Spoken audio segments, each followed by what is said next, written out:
Komitmen mewujudkan kedaulatan pangan nasional sesuai asta cita Presiden Prabowo Subianto terus didorong oleh berbagai pihak. Salah satunya melalui kegiatan Sarasehan yang digelar di Kecamatan Semendawai, Suku 3, Kabupaten Oku Timur, Sumatera Selatan.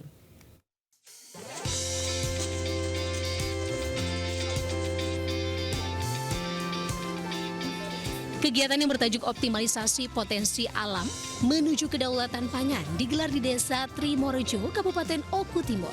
Acara ini menjadi momentum edukatif bagi para petani untuk beralih ke pertanian organik berbasis mikroba. Acara ini dihadiri oleh Laksamana Pertama TNI LK Setiawan yang didampingi oleh Ketua Asosiasi Pengusaha Jasa Boga Indonesia atau APJI, Marlinda Maulana. Dan Kolat Laksamana Pertama TNI LK Setiawan memberikan edukasi kepada petani yang memperkenalkan konsep pertanian ramah lingkungan berbasis mikroba organik PA63 yang diklaim mampu meningkatkan hasil pertanian tanpa merusak ekosistem. Program Bapak Presiden ini sebenarnya menyentuh banyak hal, tetapi saya kali ini mengambil peran untuk di ketahanan pangan. Ketahanan pangan apa? Melalui dengan pendidikan mengedukasi menjadi bercocok tanam secara alami dan secara smart. Dapat mengedukasi petani agar bercocok tanam dengan cara ramah lingkungan sehingga alam dan manusia bisa hidup saling menguatkan. Dari Oku Timur, Jatmiko Francisco, Ayus melaporkan. Sebuah rumah tempat penimbunan BBM di Palembang terbakar hebat, bahkan sempat beberapa kali terjadi ledakan. Petugas pemadam sempat kesulitan memadamkan api karena adanya bak penampungan drum serta dirijen berisi BBM.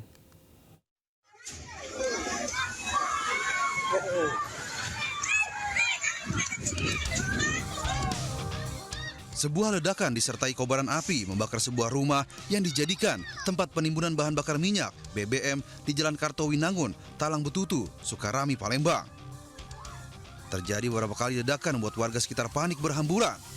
Api yang terus membesar juga membuat warga takut melakukan pemadaman.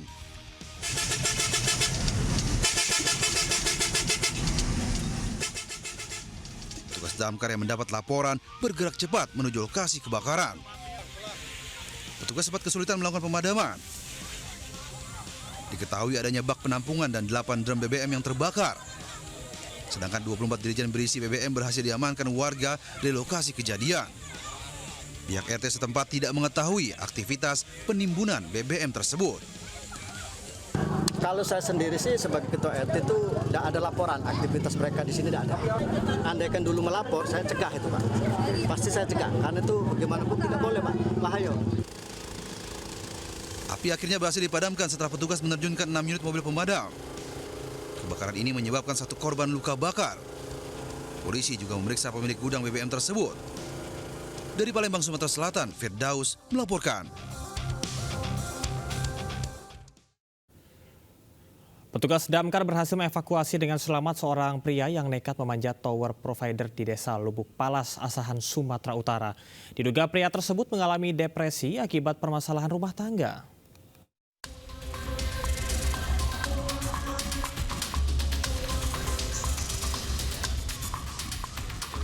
Warga dihebohkan dengan aksi seorang pria yang berada di atas tower provider Desa Lubuk Palas, Kecamatan Air Joman, Asahan, Sumatera Utara. RR, pria 24 tahun tersebut, nekat memanjat tower setinggi 40 meter. Bahkan ia pun sempat ingin mengakhiri hidup dengan melompat dari tower. Tim pemadam kebakaran dan polisi berupaya melakukan penyelamatan. Negosiasi pun berlangsung alot. 2 jam kemudian, petugas akhirnya berhasil mengevakuasi korban. Pria ini nekat memanjat tower karena mengalami depresi akibat permasalahan rumah tangga dengan istrinya. Ada seseorang yang ingin melakukan percobaan bunuh diri dengan memanjat tower Telkomsel. Kini pria tersebut selanjutnya diserahkan kepada pihak keluarga. Dari Asahan, Sumatera Utara, Ulil Amri melaporkan. Sejumlah warga terluka terkena lemparan buah dan sayur saat berebut gunungan hasil bumi dalam acara ruat air di Lumajang, Jawa Timur. Banyaknya warga yang antusias membuat prosesi grebek gunungan sulit dikendalikan hingga berujung saling lempar.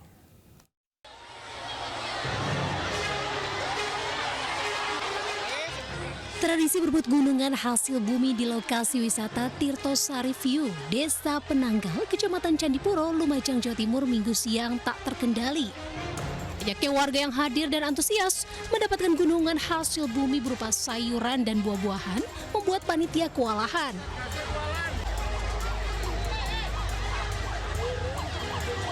Suasana semakin ricuh saat salah seorang warga tak bertanggung jawab melempar hasil bumi ke warga lainnya hingga aksi saling lempar pun tak terhindarkan. Warga berdesak-desakan saling dorong, berebut dapatkan hasil bumi. Akibatnya banyak warga terluka dan dilarikan ke puskesmas terdekat untuk perawatan medis.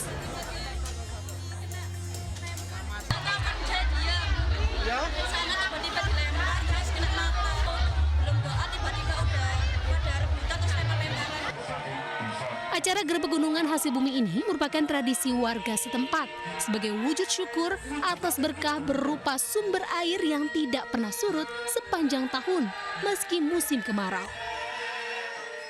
Mengucapkan syukur kepada Allah Subhanahu wa taala karena telah diberikan limpahan rahmat dan hidayah berupa sumber mata air yang sangat besar yang bisa bermanfaat untuk masyarakat kami Desa Penanggal, bisa digunakan untuk kebutuhan sehari-hari. Sebanyak 44 gunungan hasil bumi di arah keliling desa. Tradisi ruat air ini merupakan agenda tahunan dan menjadi daya tarik wisata budaya dengan penampilan tari-tarian di atas sumber air. Dari Lumajang, Jawa Timur, Yayan Nugroho melaporkan. Pemirsa, viral di media sosial, seorang sopir bajai yang tengah mangkal di bahu jalan Salemba Raya, Senen, Jakarta Pusat diduga menjadi korban pungutan liar oleh oknum petugas suku dinas perhubungan. Namun sopir bajai justru membantah narasi perekam. Bajai tiap hari setor sama disub Samsung. Video dugaan praktik pungutan liar terhadap seorang sopir bajai oleh oknum petugas suku dinas perhubungan ini viral di media sosial di Jalan Salemba Raya, Senen, Jakarta Pusat. Video yang diunggah akun warganet Jabodetabek ini memperlihatkan sopir bajai yang sedang mangkal di Jalan Salemba Raya, Senen mengantarkan sebungkus rokok kepada oknum petugas suku dinas perhubungan yang ada di dalam mobil derek. Perekam menyebut sopir bajai setiap harinya harus memberikan setoran kepada petugas berupa 1 bungkus rokok. Di akhir video, sopir bajai juga seolah mengiyakan saat si perekam mengatakan dipalak oleh preman berseragam. Terusnya dikasih ke ini. Selanjutnya dia memvideokan saya memviralkan saya tidak tahu. Namun keterangan berbeda justru dikatakan sopir bajai yang wajahnya kini tengah viral di media sosial. Sopir bajai membantah dirinya menjadi korban pungli karena menurutnya petugas hanya meminta tolong untuk dibelikan sebungkus rokok dengan uang dari petugas. Sopir bajai beralasan sengaja menolong karena petugas suku dinas perhubungan ini tengah berada di dalam mobil derek. Saya lagi sedang membeli kopi, tiba-tiba di sub berhenti untuk membelikan rokok. Minta tolong. Minta tolong. Ya saya ambilkanlah uangnya dia ambil dari di sub tuh. Dari di sub. Ya, untuk beli rokok. Ada tukang kopi kan. Terusnya dikasih ke ini. Selanjutnya dia memvideokan saya memviralkan saya tidak tahu dan saya tidak paham orang.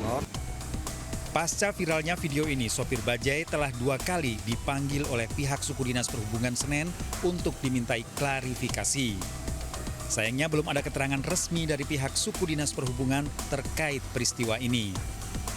Dari Jakarta, Rani Sanjaya, iNews melaporkan.